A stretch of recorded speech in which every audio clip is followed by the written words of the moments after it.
he had on... Indeed, there has been a George Kent sworn to defend the Constitution continuously for nearly 60 years, ever since my father reported to Annapolis for his plebe summer.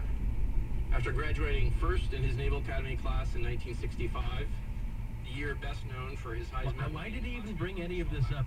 Nobody cares. Full, honorable 30 years, including as a captain of a nuclear ballistic missile submarine during the height of the Cold War. 5 great uncles served honorably in the Navy and the Army in World War II. In particular, Tom Taggart was stationed in the Philippines at the time of the attack on Pearl Harbor. He survived the brutal Bataan Death March and 3.5 years in a Japanese prisoner of war camp, unbroken. He returned to service as an Air Force judge advocate, upholding the rule of law until his death in 1965. But what have you done for me lately?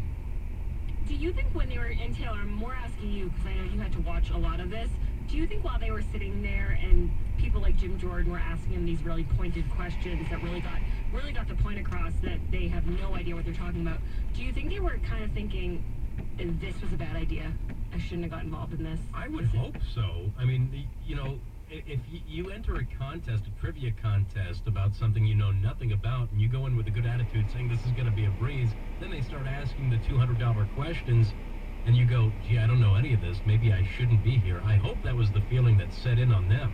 But the Mueller disaster was not exactly a surprise. We were laughing about it the day before, saying, can you know, this guy walk and chew gum at the same time anymore? And they put him up there, and he got torn apart. And these guys, they knew less probably than Mueller did.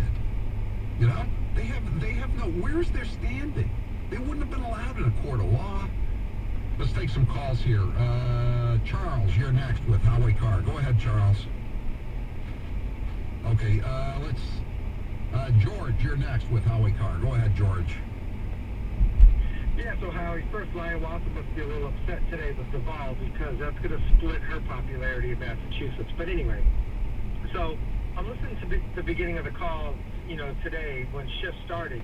And he's going on and on and on. I'm hearing nothing about a phone call. I'm hearing nothing at all, right? I'm hearing poor Ukraine. Look what this president's doing. All these people, he doesn't care about Ukraine. And I'm saying to myself, what about the Democrats, the administration before? They could have cared even less. I mean, Obama was like, hey, Putin, when I win the election, I have a little more effect. They could have cared less, but Schiff made it was like, oh, this president is so mistreating, you know, the Ukraine. And just incriminated himself